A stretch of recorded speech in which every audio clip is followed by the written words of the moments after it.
அண்மை செய்தி. அரசியல் கட்சிகளின் பொதுக்கூட்டத்தை நடத்த வழிகாட்டு நெறிமுறைகளை வகுக்க கோரி வழக்கு தொடரப்பட்டிருக்கிறது. 7 மணி நேரம் தாமதமாக விஜய் வந்ததால் தான் இந்த கோர சம்பவம் நடந்திருப்பதாக அந்த மனுவில் குறிப்பிடப்பட்டிருக்கிறது. கரூர் சம்பவம் தொடர்பாக பதிவு செய்யப்பட்ட வழக்கில் தாவேக தலைவர் விஜய் சேர்க்கப்படவில்லை என்றும் அந்த மனுவில் குறிப்பிடப்பட்டிருக்கிறது. அண்மை செய்தியாக நாம் பார்த்து வருகிறோம்.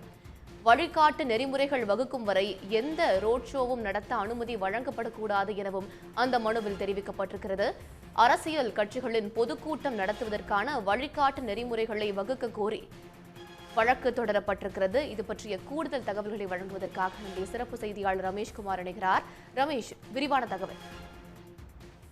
கரூர்ல தாவேகா தலைவர் விஜய் பிரச்சாரத்தின் போது ஏற்பட்ட அந்த நெரிசல்ல சிக்கி 41 பேர் பலியான சம்பவம் தமிழகம் முழுவதும் இல்ல, இந்தியா முழுவதுமே மிகப்பெரிய அதிர்ச்சியை ஏற்படுத்தியது.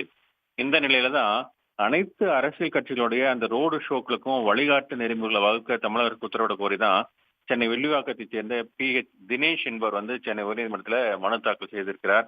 அந்த மனுவில் கரூர் சம்பவம் தொடர்பாக பதிவு செய்யப்பட்டுள்ள வழக்குல தாவேகா தலைவர் விஜய் குற்றம் சாட்டப்பட்டவராக சேர்க்கப்படவில்லை என்றும் அவர் 7 மணி நேரம் தாமதமாக வந்ததால் தான் இந்த கோர சம்பவம் நடந்துள்ளது என்று அந்த மனுவில் தெரிவித்திருக்கிறார். இந்த சம்பவம் தொடர்பாக நியாயமான விசாரணை நடத்தப்பட வேண்டும் எனவும் அந்த மனுவில் அவர் கேட்டுக்கொண்டிருக்கிறார்.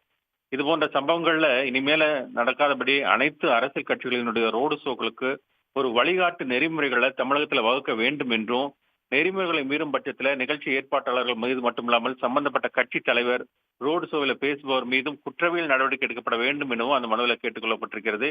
இதுபோன்ற நிகழ்ச்சிகளுக்கு குழந்தைகளை அழைத்து வருவதை காவல்துறையினர் தடுக்க வேண்டும் என்றும், பாதுகாப்பு தொடர்பான வழிகாட்டு நெறிமுறை வகுக்கும் வரை எந்த கட்சிக்கும் ரோடு ஷோ நடத்த அனுமதி வழங்கக்கூடாது என நியாயமான விசாரணை நடத்தப்பட வேண்டும் எனவும் அந்த மனுவில் அவர் கேட்டுக்கொண்டிருக்கிறார்.